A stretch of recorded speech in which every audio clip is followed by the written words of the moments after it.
অনুষ্ঠানের শেষ তো করতেই হলো, এখন আর নাগিন নাগিন হবে না, এখন কি হবে?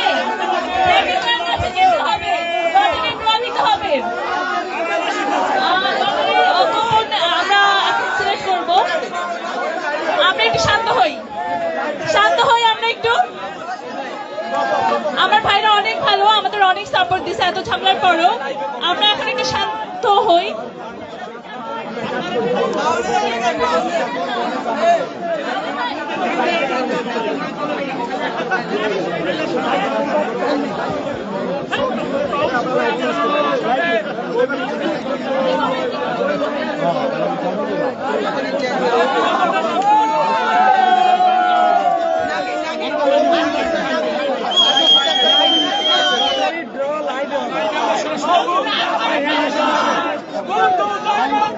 ওকে, অনেক ইচ্ছা ছিল আপনাদের সাথে আরো অনেকটা সময় কাটাবো, কিন্তু সময়